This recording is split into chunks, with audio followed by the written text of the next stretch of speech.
गुजरात राज्य प्रेस एकता सम्मेलन के तत्वाधान में मेहसाना जिला कलेक्टर को एक आवेदन प्रस्तुत किया गया, जिसमें यह कहा गया है कि गुजरात राज्य के एक मंत्री ने बार बार एक याचिका के रूप में मुख्यमंत्री को एक याचिका प्रस्तुत की थी कि वो पत्रकारों के साथ बर्बरता जैसे शब्दों का बार बार उपयोग करके पत्रकारों की भावनाओं को आहत कर रहे थे, जिसमें बड़ी संख्या में पत्रकार मौजूद थे।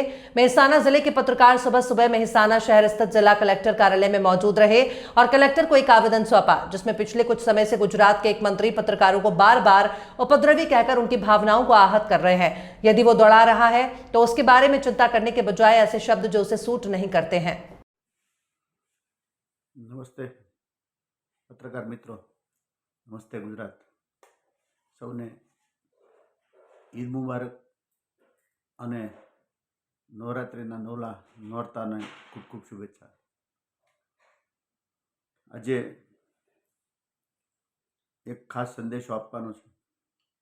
આવતીકાલે બુધવારે 2 તારીખે સમગ્ર ગુજરાતના 33 જિલ્લામાંથી પત્રકાર એકતા પરિષદે જિલ્લા કલેક્ટરને આવેદન આપવાનું નક્કી કર્યું છે। કાર્યક્રમ તમને અપાઈ ગયો છે, આવેદનની કોપી પણ અપાઈ ગઈ છે। સ્વરૂપ આવેદનનું ભલે હોય પણ આક્રોશ પત્ર છે। ગુજરાતમાં રાજકીય નેતાઓ પત્રકારોને તુચ્છ ગણવા લાગ્યા છે। પત્રકારો માટે તોડબાજ શબ્દ વાપરવા લાગ્યા છે। કોઈ 2-5 પત્રકારો ખોટી ફરિયાદોમાં ફસાયા હોય અને એને હિસાબે આખા પત્રકાર જગતને સાર્વજનિક સ્વરૂપે તોડબાજ કહેવા ખૂબ શરમજનક બાબત છે। ગુજરાતના આવા મંત્રીઓને પણ ન શોભે આવા શબ્દો, અને જાહેર જીવનના લોકોએ કોઈ પણ શબ્દો તોડીને બોલવા જોઈએ। એની બદલીમાં બેફામ બકવાસ કરવો, બકવાસ મંત્રી તરીકેનું બિરુદ મેળવવું આ ગુજરાતની ગરિમાને માટે કલંકરૂપ છે। પત્રકાર ચોથી જાગીર છે। જેમ ખેડૂતોને જગતનો તાત કહીને બરબાદ કરવા સિવાય સરકારે કાંઈ નથી કર્યું, એમ ચોથી જાગીર ગણાતા પત્રકારને પણ બરબાદ કરવા સિવાય સરકારે કાંઈ નથી કર્યું। પોતાના ભાડા ભથ્થા મનસ્વી રીતે વધારે છે। પત્રકારોને 25 વર્ષ પહેલાનો જાહેરાતનો ભાવ આજે ચૂકવાય છે। પત્રકારોનું શોષણ થાય છે। પત્રકારોને મળતી સુવિધાઓ એક પછી એક છીનવાઈ રહી છે। કેમ એમાં કોઈ જોતું નથી? માત્ર પત્રકારો કંઈક હક માટેની વાત કરે ત્યારે પત્રકારોને તોડબાજ ગણી હલકટ શબ્દો વાપરી અને અપમાનિત કરવાનું કામ કરો છો। તમે સત્તામાં આવા શબ્દો બોલીને શોભો છો? ગુજરાતના ગૃહમંત્રીને મહેસાણાના અધિવેશનમાં પણ મેં ચેલેન્જ કરીશ કે જો નહીં સુધરે તો ગૃહમંત્રી બદલવાનું આંદોલન અમારું 10,000 પત્રકારોનું સંગઠન કરશે।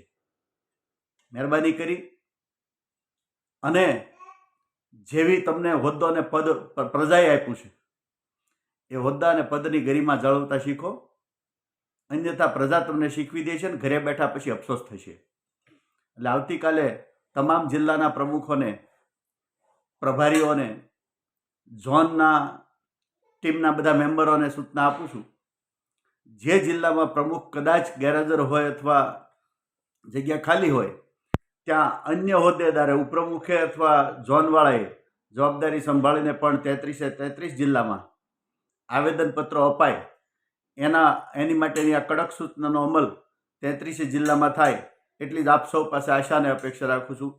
જય હિન્દ, જય ભારત। શું કહેશો? આજે આવેદનપત્ર આપવામાં આવ્યું। ગુજરાત રાજ્યના માનનીય ગૃહમંત્રીશ્રીએ જે પ્રકારે પત્રકારોને તોડબાજ કહ્યા એ ખરેખર નિંદનીય શબ્દ છે અને આ સમગ્ર પત્રકાર જગતના માટે એક શરમજનક બાબત કહેવાય અને પત્રકારોનું સ્વમાન ભંગ કહેવાય। પત્રકાર એટલે દેશની લોકશાહીનો ચોથો આધારસ્તંભ। શાસન, પ્રશાસન અને મીડિયા, ન્યાયતંત્ર આ ચારમાં મીડિયા એ ચોથો આધારસ્તંભ અને ત્રીજું નેત્ર છે।